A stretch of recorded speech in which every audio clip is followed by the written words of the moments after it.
of recovery and improvement under President Tinubu. Do you believe Peter Obi's economic criticism is rooted in concerns for Nigerians, or is this simply a calculated political move ahead of 2027?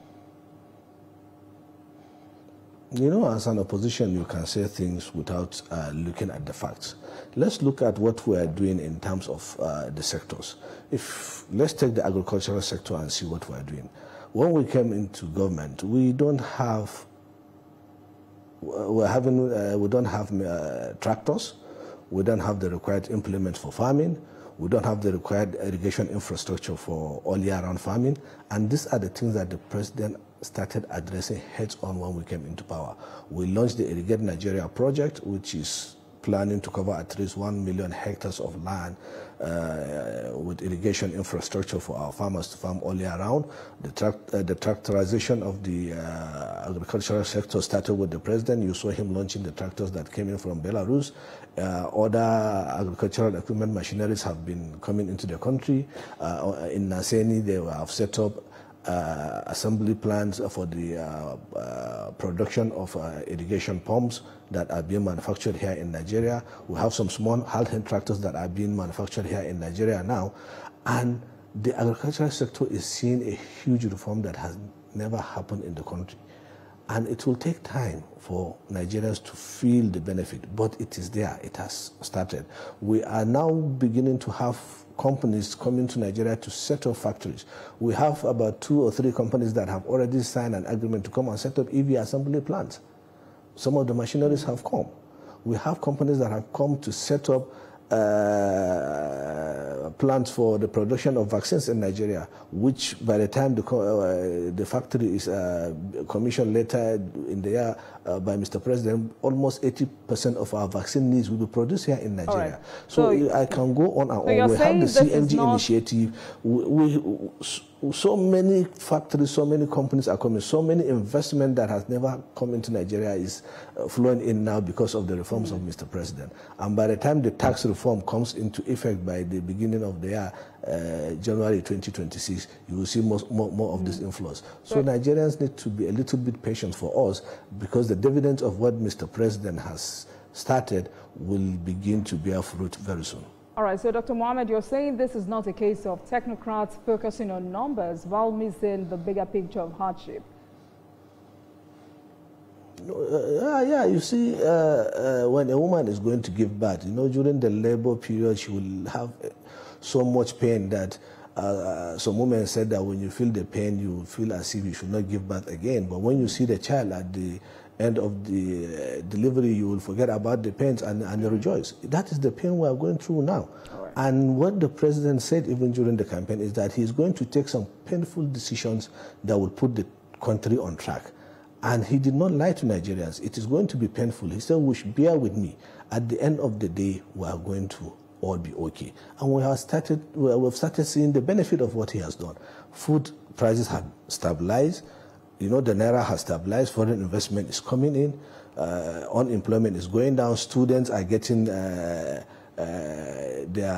loan and allowances given to them, the corpers are doing well, in terms of even the minimum wage, he is the one that has been able to actualize it, and so many other things are coming on board. So many factories are coming to Nigeria that I'm telling you, believe me, within the next 1 year, the opposition will find it difficult to come and say anything about the economy, because the economy will be on an upward trajectory by then.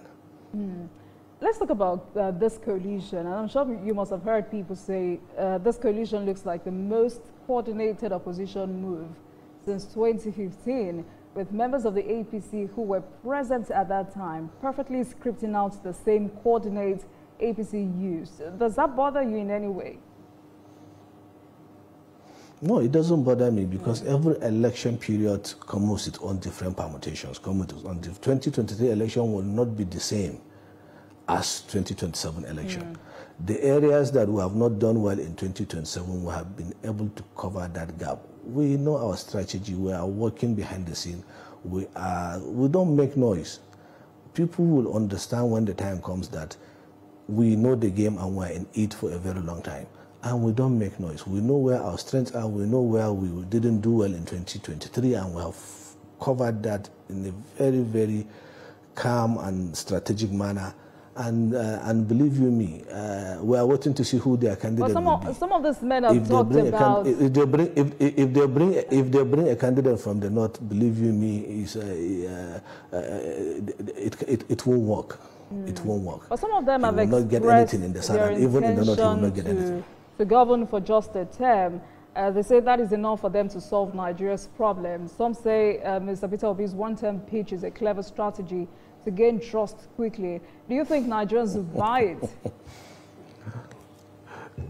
You know, when you're outside, you can say whatever you want to say in order to get in. It's when you get in and you see the magnitude of what you have to do, by then he will say 4 years will not be enough. But I leave that to him. For us, we are focusing on our candidate, who is the president. We are focusing on delivering the dividends of democracy. We are focusing on reviving our economy and helping our economy and our country. The president is he doesn't talk about politics. Every time you meet the president, he is talking about how can we upscale what we are doing so that our economy can grow faster. He was saying, yeah, we have rebased the GDP, it is 3.4. It's not enough. That's what he was saying. We have to work hard to see that we have an economy that works for every Nigerian. That is what we are focusing on. They are focusing on politics. We are focusing on delivering the dividend of democracy to our people. We are focusing on building an economy. Believe you me, by the time Mr. President finishes his reforms and finishes his 8 years, God's willing, Nigerians will have him to remember for a very long period. But Dr. Muhammed, you know, politics and governance are intertwined. If you say Peter Obi is does not appear serious, what about Atiku Abubakar, who has hinted at staying in the race for 2027? As an APC chieftain, how seriously does your party take its potential candidacy? Do you believe it still has the potential or the political strength and public support to be a real threat in 2027, or has its time passed? Please go ahead. You know, in democracy, we don't undermine. Every opponent to us is an opponent, and we don't undermine them. But when I look at the figures that are in the opposition, actually, I don't lose sleep over them because really, Dr. Muhammed. That were there. Yeah, I'm very honest these are with you. former I members don't of your lose party. sleep over them because. Yes, these are former members of our party that political have left the party because they don't get what... you see, when you keep on saying political figures in the north, you know, it's an acronym that people put on themselves, but are they really political figures? Let me ask you, how many of them, I'm being honest, how many of them can today, how many of them are in charge of their state politically as of today? We can call their names and look at their state and see even if they are in charge of who the governor is there or who the political bigwigs are there. You see, in politics, it's not about an individual. You see, in politics, every polling unit has somebody that is strong there. Every ward, every local government.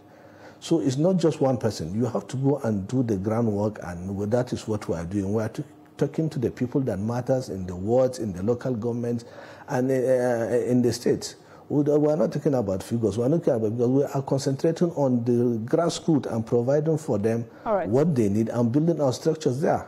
There's no party that has the structure that we have at the grassroots. And that is what matters when it comes to politics. That's why I say I don't lose sleep over them. All right, then. Dr. Dahiru Muhammad, let's take a break, and when we return, we'll continue this conversation. This is Politics Tonight. Please stay with us, everyone.